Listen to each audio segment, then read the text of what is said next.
Thanks for joining us from the Ohio AgNet Voice You Know with the News You Trust studio, sponsored by BASF, where you can count on the trusted performance of Allivo seed treatment to protect your soybean crop. Dale checks in with an update from the Ohio corn and wheat growers. Dale. Joining me is Rudy Pitzer-Perry, Regional Vice President, Ag Lending, Farm Credit Mid-America. Well, Rudy, Farm Credit Mid-America is also a supporter of Ohio corn and wheat. Why is it important for your organization to stand beside and support groups like Ohio Corn and Wheat Growers Association? For us, we want to make sure we're supporting the other groups that are also representing our customers. And corn and wheat and soy, the commodity groups, we really want to make sure we are supporting them. We are standing with them because we advocate for things together on the Hill sometimes too to help positively impact our growers.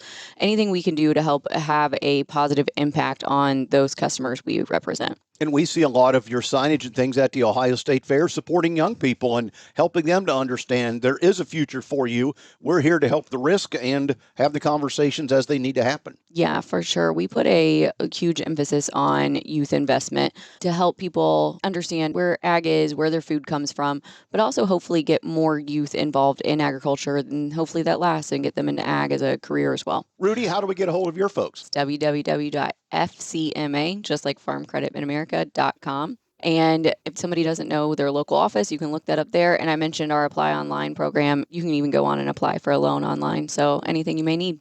FCMA.com. Rudy Pitzer-Perry, Regional Vice President, Ag Lending, Farm Credit Mid-America. Thanks, Rudy. The Trump administration will not move forward on financial assistance for producers struggling with high costs and low commodity prices until the government shutdown ends. Successful Farming said that comes directly from Ag Secretary Brooke Rollins. On September 28th, the administration transferred $13 billion from the Commodity Credit Corporation account to fund the aid package. However, it has not announced the terms or the exact size of the package. The secretary said the government needs to be reopened so they can move forward on assistance. Meanwhile, Chad Smith says the American Farm Bureau has sent letters to Congress and the Trump administration asking for immediate help and long-term solutions.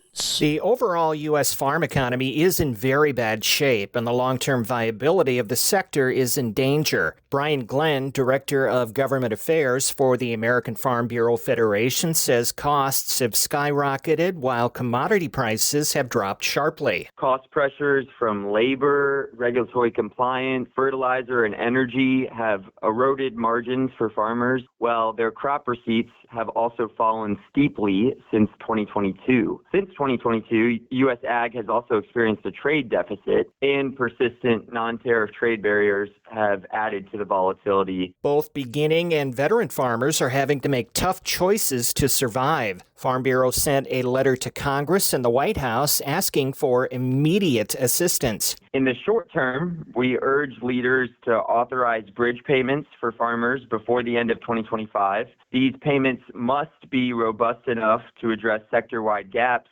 as the federal government continues to work to recalibrate trade strategies, stabilize prices, and strengthen key market relationships. Glenn said it's vital that Congress and the administration move quickly to help U.S. farmers and ranchers. It is extremely important that the administration and Congress move quickly to authorize bridge payments for farmers before the end of 2025, really to keep farmers afloat, and that we need swift and decisive action taken on policy solutions to assess and opportunities for farmers. Chad Smith, Washington. And according to Research Intello, the global agricultural drone market size reached $4.7 billion in 2024.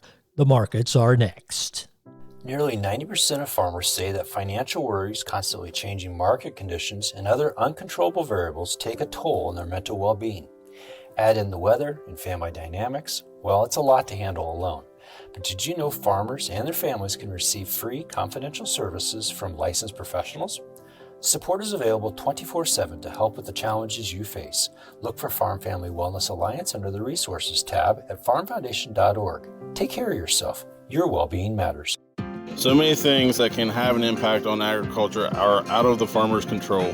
Yet when the weather doesn't cooperate, markets go lower, or equipment breaks down, the farmer blames themselves. Hi, I am Nathan Brown, a Highland County farmer and a member of the Ohio Farm Bureau Board of Trustees. If you or someone you know is struggling with stress on the farm, text 4HOPE to 741-741 or go visit GotYourBackOhio.org, a message from the Ohio Farm Bureau Federation. The market's brought to you by Seed Consultants. Simply better performance online at seedconsultants.com. At the Board of Trade, December corn 4.10 3/4 down 2 1/4. March corn 4.27 1/4 down a penny and 3/4. November soybeans 10.07 3/4 up a penny. January beans 10.25 1/4 up 2. December wheat 4.96 3/4 down a penny and 3/4.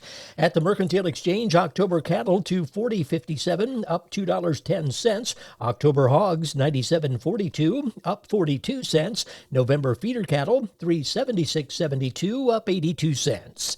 This is the Ohio AgNet.